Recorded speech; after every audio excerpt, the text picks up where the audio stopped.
Welcome back. We continue with our third round.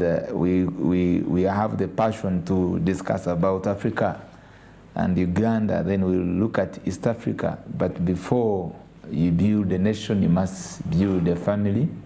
You must build yourself. And before we have East African community, we must have Uganda. It is a fact. And before we have the continent, African continent, we must first be sure whether we can have our units, this global trend of regional integration. We have the ECOWAS, we have here the East African community. And I'm able to recall our dear guest as we continue, dear viewers, with Professor Mugisha David Begumia, the Associate Professor of Management Science at International University of East Africa. And we come up with the analytical, in-depth discussion of these issues to prepare policymakers outside there and you, citizens, the viewers all over the world, wherever you are. We must take the responsibility and the blame game of those who colonized us. It should begin to be neutralized, because you cannot continue to claim slavery, which I refer to slavery, of the colonialists, when now you are referred as independent countries. You are independent. The whole of Africa is acquired independence. So it's now within your hands to see how can we sort ourselves. They normally say, let us sort ourselves. Prof, as we were going for the commercial break, and we were reflecting on the subject matter of one of the socio-economic challenge, the cause, the root cause. That's where you took us into a direction and said, no, we must first look at the root cause of these problems. We know one of the discontentment of most of the Africans against colonialism was exploitation. Exploitation of resources and the dehumanization of Africans, where some even were rendered into slavery, and they were, like in South Africa, you know, the apartheid policy, which was too much discriminative and brought a difference of different classes. I am worried a bit the way how it is happening in our indirect setup, the socio-economic setup of our African countries, but beginning with Uganda and East Africa, the creation of the different classes, the socio-economic classes, seem to be taking shape day by day. The exploitation of resources by those who are in authority still now is a common phenomenon. And what some of our fellow citizens have opted to do is that you support your uncle, becomes a member of parliament, brings back bread home, then the other one who died of hunger, the 900, to be another news to make, and that is covered. In some of the developed countries, dear viewers and listeners, to lose just one person over a such matter, it can cause, you know, a crisis. It can cause a crisis. But once it looks to be normal, 900 people die, 30,000 children on the street, 19 women, it is the statistical expression which is still valid, 18 to 19 women die every day, and because they are not accessing medical service, and so forth. And yet someone who is a minister somewhere outside there is being praised because he has gone to a church and contributes 100 million, as you know, the issue of fundraising. And our religious institutions, the civil society, we seem to be embracing the trend. Invite MP so-and-so, minister so-and-so, leave the 100 million, but go to the reality of the suffering children, where development starts from, to develop the 30,000 children who are supposed to be the builders of the economy ahead.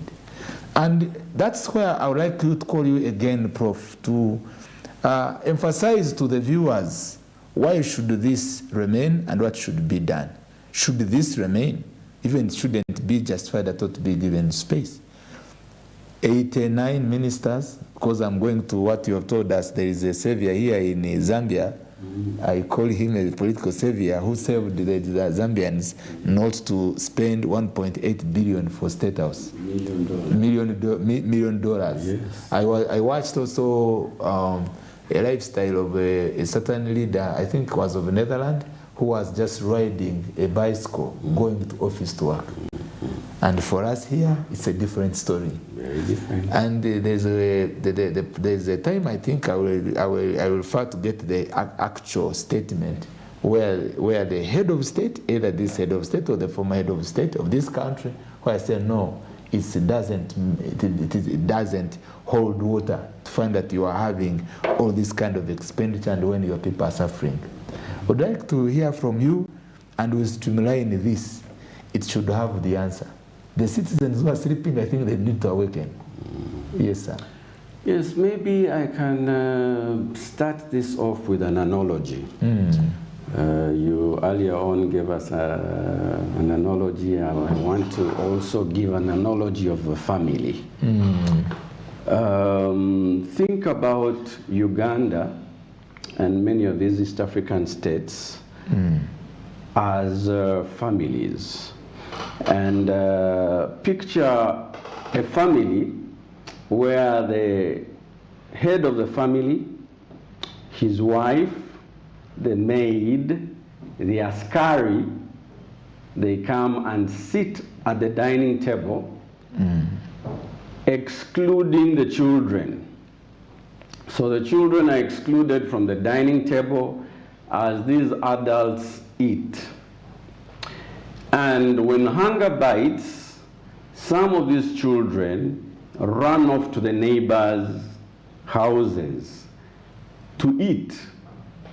And when the head of the family hears about it, out of embarrassment, he picks on the very children who went kurara, who went to the neighbors to eat from there. He picks on them and invites them on the high table.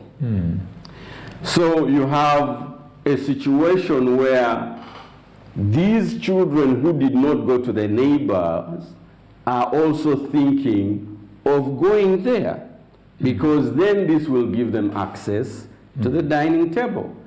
And then a lot of the kitchen and stores are raided by these hungry children. So this is what is happening in some of our states, and in Uganda in particular. You have the executive, which is the head of the family, the parliament, which is the lady of the family, and then you have the maid, who is the public servants, and the askari, which is the army. Have you brought in the judiciary? The judiciary will fit in somehow among those. So these are all on the table and they are eating. The judiciary falls under the public servants. Yes. So they are all on the table eating, while the citizenry, which are the children in my analogy, are exempted from the dining table.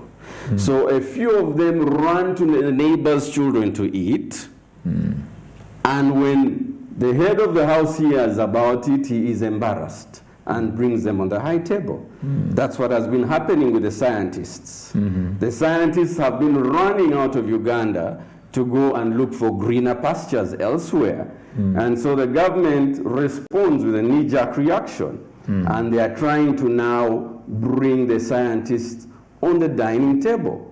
And what happens? The rest of the children are also thinking, we need to do what? We need to run out of the country. We need to go to the neighbor's house in order for us maybe to embarrass our family, and then we will be invited on the high table. And then the rest, of course, are the low-cadre public servants and civil servants and workers and people in all the other sectors of the economy. What are they doing? They are raiding the national resources. I was glad to tune in last evening. There was a program, I think, which was being aired on corruption, and the figures were mind-boggling. 40% of Uganda's revenue is being siphoned off by these children who are not being allowed on the table. So the governance issue in the countries of East Africa still stands. There is need for a new breed of leaders. There is need for mindset change. We cannot start calling people who did arts useless. We cannot start saying that the ones who are running outside are the ones who are important and therefore should be rewarded. This is putting the cart before the horse. We must always put the horse before the cart. Otherwise, what we are doing is self-defeating. There's been an emphasis in this nation about building infrastructure. Trillions and trillions of shillings are being put in roads. Trillions and trillions of shillings in other infrastructural development. Infrastructure is good, but infrastructure cannot be better. It cannot be more important than the human resource. However beautiful the cart is, if the horse is not healthy, it will not draw that cart.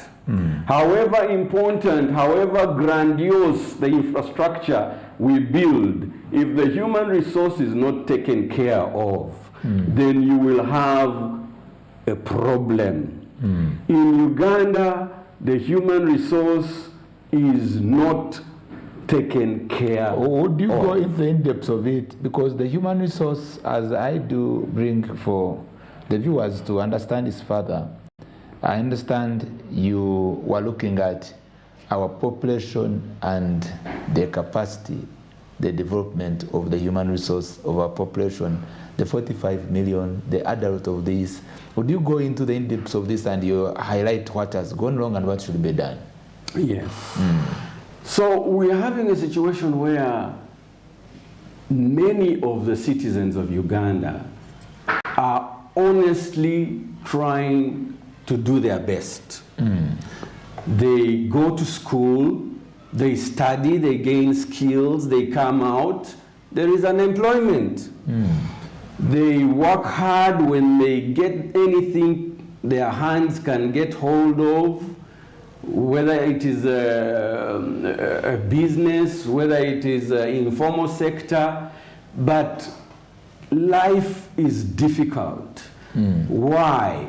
Because the odds are set against them. Those who do enter the public service, the civil service, and these are usually entry jobs, do not make enough. They cannot put food on the table. The cost of living right now is in the sky. Even the middle level employees or civil servants cannot afford the life that they are promised, the life that they expect.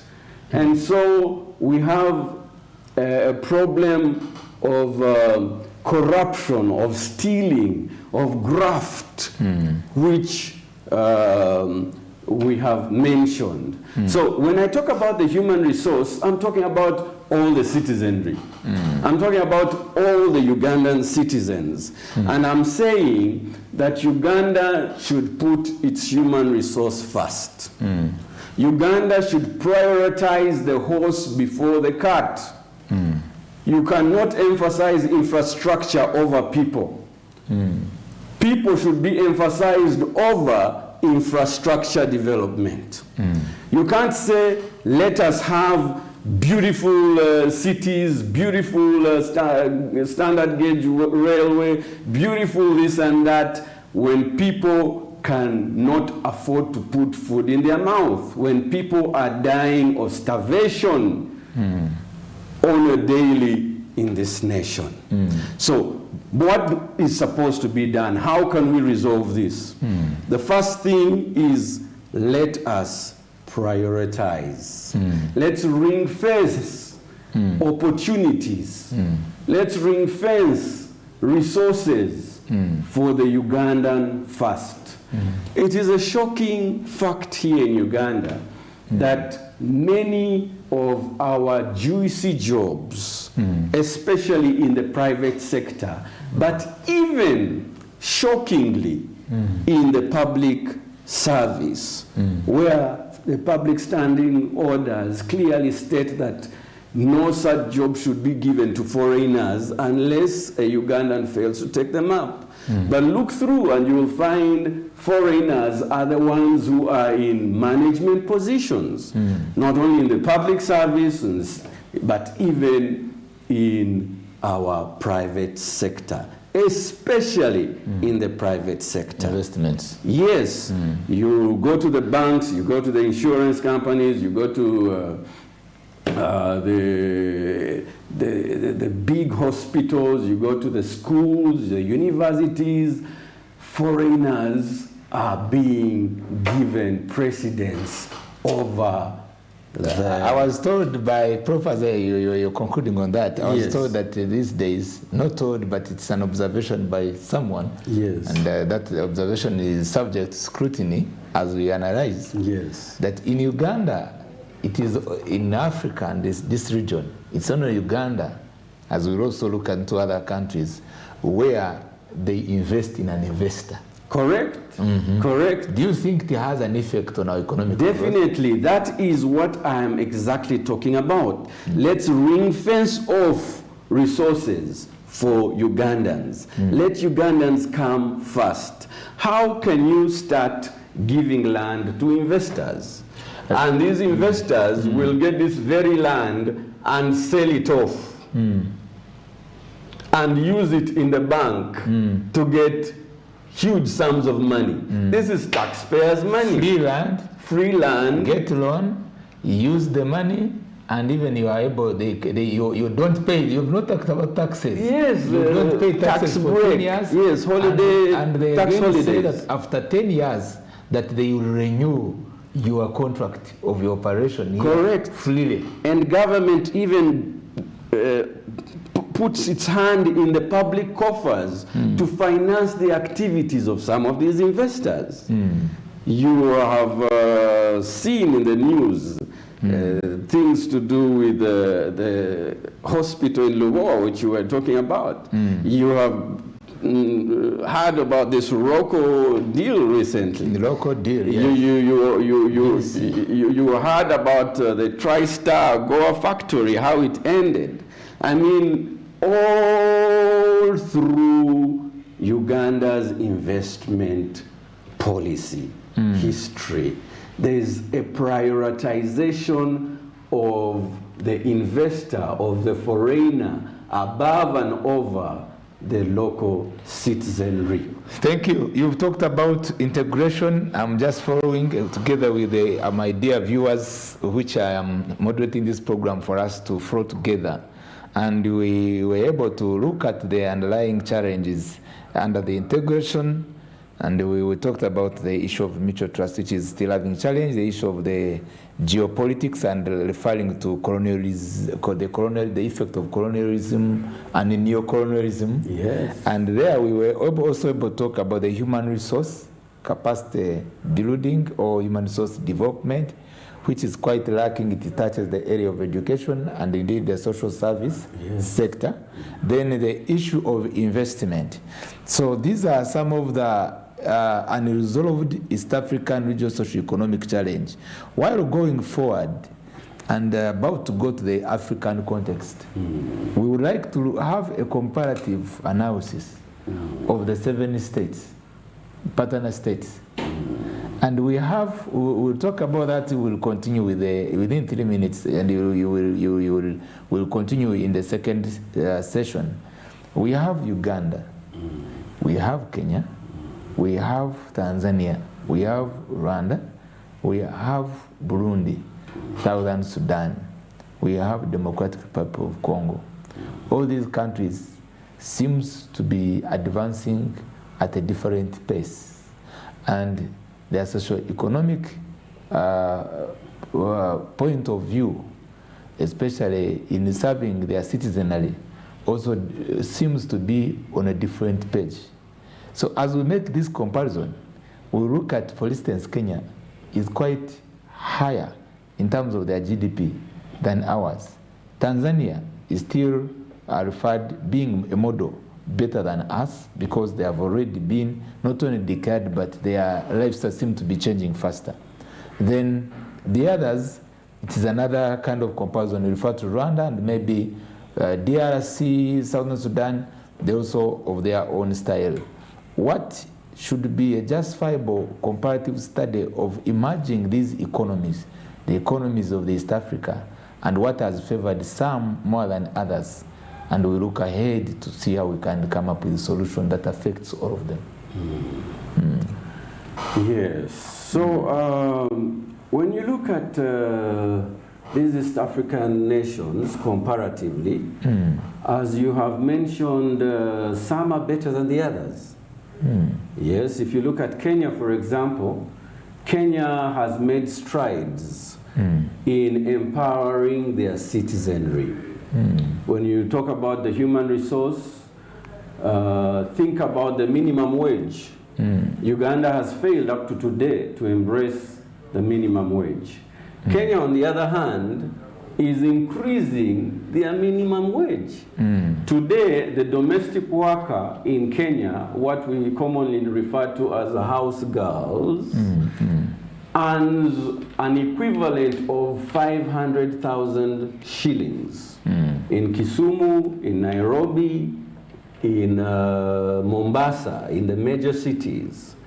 By law, you cannot pay these people less. That is the minimum wage working for Kenyans. And that's why Kenyans will come in Uganda and will be able to purchase properties and set up businesses because they have got purchasing power, which the local citizenry do not have. Yes. When you look at Rwanda, Kagame has done quite a lot in curbing corruption. And this has ring-fenced resources for the citizenry. The Rwandese comparatively are paid better than Uganda. You go to a country like DRC and the situation turns around.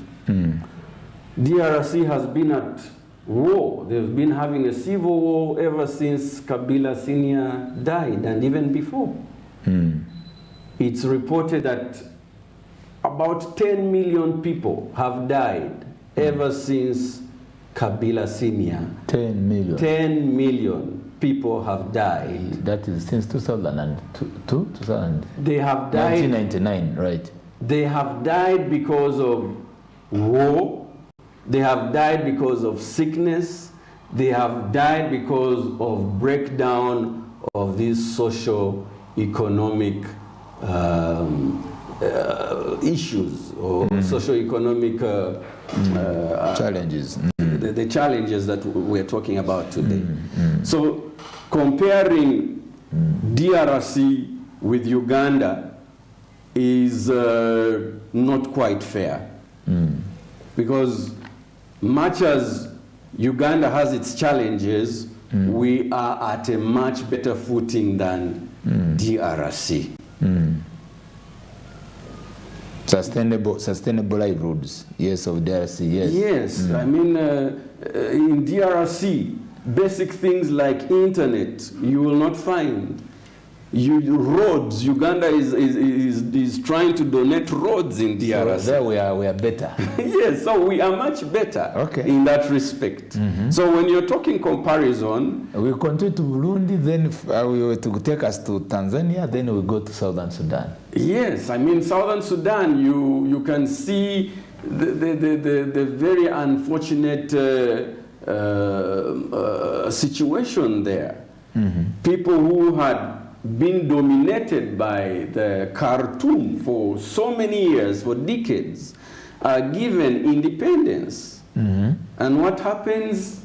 They turn their guns against themselves and they're shooting themselves down. And not only shooting themselves down, but even Ugandans who helped them, when they go there, what happens? we are losing many of our Ugandan traders in Thank Southern you. Sudan. We are going to go for the commercial break, and we will first of all complete this analytical view of how of the East African partner states economies, and we look at how we can make some substantive recommendations later. But before we go into that, we'll go into also the regions as per the West Africa, then we'll go to South Africa, then also go to North. We must get a solution. I said I don't want to speak like how Apostle Paul rebuked the Galatians, the Corinthians rather, and he said that the Galatians, all foolish Galatians. Yes, you foolish Galatians. Who has bewitched you? Who has bewitched you? So we cannot say that Africans, we are bewitched. It's us to look at where the problem is and provide the solution. Why should you go to get a date for your country? Over now 73, we are 73 over the threshold even of our level of debt acquisition. And yet, your people are still dying of hunger, are still, languishing on the streets, and you are driving, those chaff car vehicles, V8s, and with the crew, convoy. Yeah. And you think it is where one can say, you foolish African, who bewitched you? Exactly. And I am again not trying to spare you outside there the way how the former president of America, who at a certain time for him was discussed, he said, those Africans there don't want, I don't want to go into the verbatim. Please stay tuned on Smart 24 TV. The African problems, the East African problems, and Ugandan challenges, we must come at a certain point and say, no, we can resolve this. But it needs to involve all of us, first of all, have this awareness that it is possible. If we join together hands and have a common understanding, we can make it. Stay tuned on Smart 24 TV. See you in the next session.